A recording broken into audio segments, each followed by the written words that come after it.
Gold Star Promotions is proud to present Floyd Money Mayweather. The man himself is coming to the UK for his UK tour, February and March 2020. For all info and tickets, Gold Star Promotions, UK. Big boys get moving fast, you get a lot of knockouts. Ultimate Boxer heavyweight. He's just going to be swinging bombs from the ceiling. Free treatment allowance of our health. This is Ultimate Boxing. Hey Fight fans, it's Michelle Joy Phelps, and I'm joined now with Tom Little. In fact, I'm looking a little bit little next to you right now. A lot of people have that feeling. Hence the name Not So. It's funny because I always forget how big you guys are until I'm in flats, because usually I'm a little bit up here. But yeah, today I got my flats on. Do you want me to come down? Yeah, no, it's okay, it's okay. How are you? Good. I had a bit of murder getting here, but I'm here. So I want you to talk to me about that. That sounds like a horrific experience trying to get here, especially knowing you're fighting this weekend. Yeah, do you know what? I want to know what someone was doing reading someone else's text messages for starters. This lady's obviously worried about flying. She's texted her friend, said if anything happens, I'm sorry if I've ever offended you or anything. She was already a bit paranoid to begin with. Yeah, and somebody's read that over her shoulder and decided that she's a terrorist. They've got off the flight. The poor girls got chucked off the flight. The full planes had to be searched. So we missed our connecting flight. I got stranded in Istanbul, which was a nice airport, but they didn't take too kindly to me training in the lobby, really. So yeah, it's just other. So then you got kicked out of the hotel for training in the hotel hallway. Kicked out of the hotel, and then I managed to get me connecting flight finally at half 7 the next evening, and got here. I was tired, so tired. Wow, talk about a major distraction. Like, where are you mentally right now? I would be frustrated. Joe, what? I'm never anywhere mentally. I think I've got the mental capacity of a caterpillar. I don't even know how to even think what to think of that. A caterpillar? Do they even have a brain? I'm not sure I do. So. Well, we're here in Saudi Arabia, as you could tell by my traditional garments. I'm going and getting one of these. Yeah. One of these. Yeah. I know. Yeah. Are you gonna do the full head wrap and everything? I'm gonna go all out. Yeah. I'm gonna go all out. I need to find somewhere to buy one, but I first want to go and pet a lion somewhere or something. Yeah.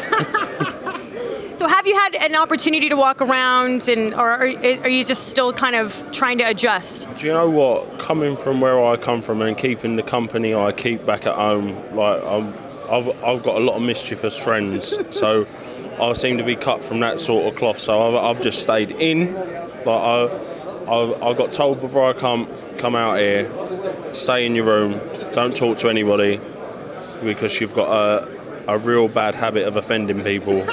So I listened to that because I've got to get home and see my babies. Yeah. Oh my God, that's hilarious. Well, just for starters, before we get on to your fight this weekend, you were in camp with Anthony Joshua, helping him out with sparring. You know, there was a lot of talk about him knocking out his sparring partner, sending them home. Is there any truth to any of that? No. Listen, Joshua ain't like that. That sparring's very technical. It's good competitive sparring, don't be wrong, you're hitting one another, and trust me, I felt a few shots, but he don't send people home for knocking them out. It's heavyweight sparring. People's going to get wobbled, buzzed, and whatever. You're in with a world-class puncher. Yeah. Do you know what I mean? So chances are that is going to happen at some point. But I weren't really there for very long. I had to come back because really he wasn't really suited to my preparation for Majidov, and I weren't really suited to him. I'm 6'6". What's Andy Ruiz, 6 foot and a bit?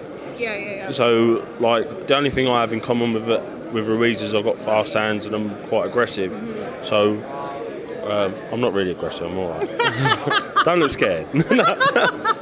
No. But yeah, it was a good feeling up there. He's looking good. Yeah. He's looking good, and he's going to bring it back home for the Brits. Have you ever sparred with him prior to this, or was this the first time you've sparred with him? The first time I ever sparred Anthony Joshua, I'm not even sure if he'll remember it. I weren't even in a boxing gym. He just started amateur, and he went down to a local gym near where I am. I didn't ever need anything about him, nothing at all, and there was no one there to spar him. And I had to spar with him in a pair of leather bottom shoes and a pair of jeans.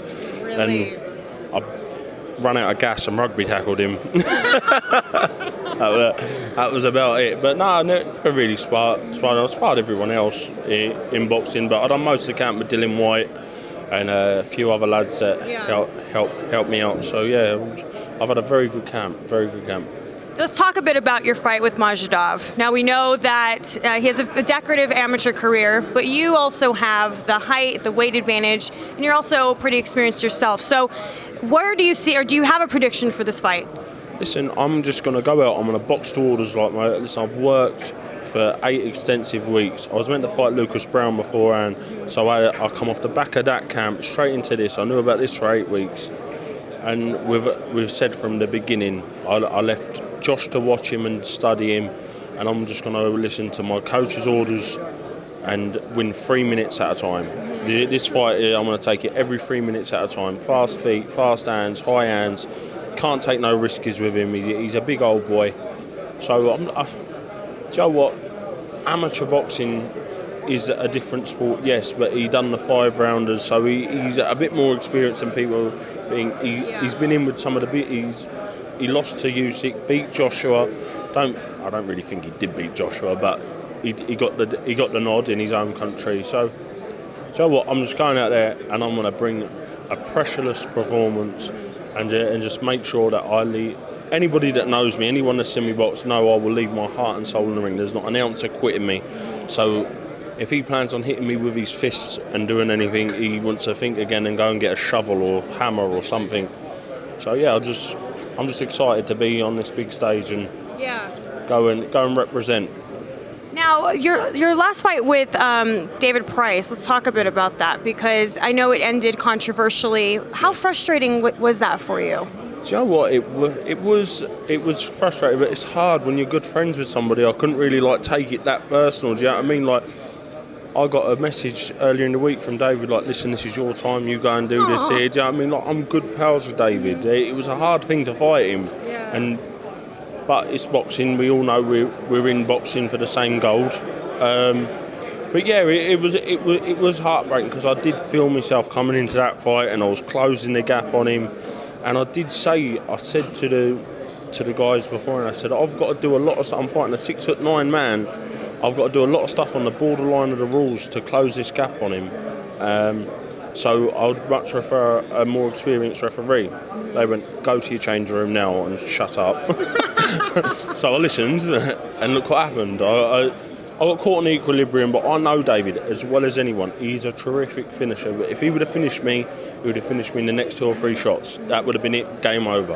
But I got my feet underneath me, went back catching shots, and Kieran decided, look, I can't go into the rest of it because at the end of the day, boxing's a dangerous sport. Boxing is a dangerous sport, and we've been unfortunate to lose a couple of fighters. So they've got our health and safety in their hands. So if he deemed it fit that I got stopped, I can't hold it against him. But it did leave a sour taste in my mouth. Speaking of the dangers in boxing, is there something that you would have to see in yourself where you think, I'm going to have to stop. I got to stop here? No. I just can't. I can't. That is why I've set out 3 years' time I'll be out of boxing, because I know what sort of person I am. I know I'll never stop. If you said to me, Tom, if you go out next round and something bad's going to happen to you, I'd say, well, I'll roll the dice. Let's go. Come on. And that's a troubling thing when you sit down and think of it like that. But we all get into this job. We all know the same risks apply. That's why I think we need paying handsomely for it, Eddie. But Eddie? Yeah, Eddie. No, but it's literally, it's a dangerous business, and I don't want to be a whole old man taking big shots off of monsters like Filip Hrgovic, Daniel Dubois, and all these other scary men that's in this room. I want to go home. I just want to go make my investments and get into something and move out of England and live a suntanned life. Where would you move? America. Okay. No, not really. Well, you say suntan, so I'm thinking like where? Spain? Italy? No, I'd like to live in Dubai or somewhere like that. I don't know. I just fancy a nice, privileged life. That's for myself and my kids. And lastly, speaking of fighting your friends, there's been talk about you and Billy Joe having some sort of bare knuckle fight. He claims to have beaten you. Is there any truth to that? Listen, me and Billy Joe have been pals since we've been babies. Been brought up together. We've always been friends, and I dare say we always will be. No, nothing in that. Listen, we like friends do. Fight, fall out. One might hit each other with a hammer. The other, no. You said a hammer. Holy crap! No, like listen, we're good pals. He knows I'd stand by his side to the death, and I know he'd stand with me. So, listen, no, nothing but love between me and him. All right. Well, thank you so much for your time. I wish you nothing but the best this Saturday night. And any final words? God bless. Thank you for watching, and tune in Saturday and watch me upset the world. All right. Bye, Fight fans. Hey, Fight fans, it's Michelle Joy Phelps. If you haven't already subscribed to my YouTube channel, make sure you go and do so by clicking the icon right here and hit the bell button so that every time we upload a new video, you get an alert so that you don't miss out.